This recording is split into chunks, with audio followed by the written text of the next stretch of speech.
Oui, il y a eu une conception classique du terrorisme dans la région qui faisait qu'on concevait le terrorisme comme un fait extérieur.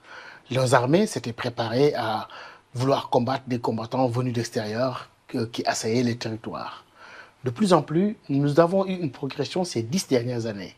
D'abord, il y a la communautarisation du djihad avec des éléments qui sont issus de groupes terroristes de certaines communautés, etc., avec certains griefs qui les ont poussés dans les bras des groupes extrémistes violents. De plus en plus, nous assistons à une endogénéisation du djihad où le djihadisme n'est plus un phénomène externe ou exogène, mais un phénomène endogène avec ses réalités locales. C'est de ce point de vue-là que nous avons dit qu'il est temps de changer de stratégie, au moins d'évoluer dans l'approche classique que nous avions.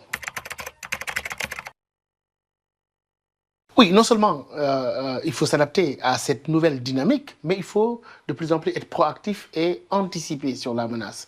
Parce que lorsque la menace s'est déclarée au Maghreb, on ne pensait pas que ça allait arriver au Sahel.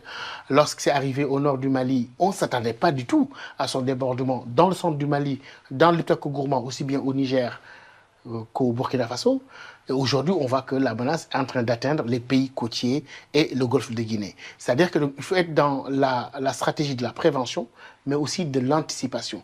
Il faut s'adapter, oui, mais il faut adapter les stratégies, considérer le terrorisme maintenant comme une menace endogène et prendre les mesures nécessaires, notamment sortir du tout sécuritaire pour inclure une stratégie basée sur la résilience, mais avec des communautés locales. Je me rappelle, lors du premier reportage sur Timbuktu Institute fait par CGTN à l'époque, en 2016, je leur disais que notre institut, c'est une école, notre institut est là pour faire la promotion de l'éducation à la paix.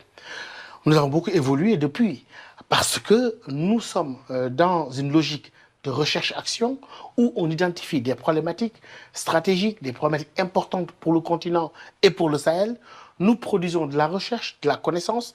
À partir de ces connaissances-là, nous développons des conclusions et des recommandations maintenant que nous mettrons à disposition des États, des partenaires internationaux, mais aussi des populations locales pour être dans une double démarche de production de connaissances, de production de politiques publiques et d'accompagner ces politiques publiques en matière de paix et de sécurité, mais aussi de conseiller de plus en plus les gouvernements.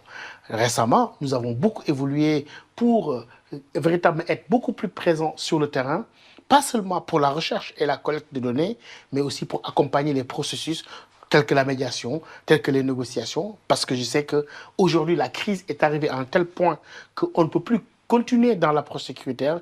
Il faudra tôt ou tard que l'on soit dans la médiation et dans la sortie de crise.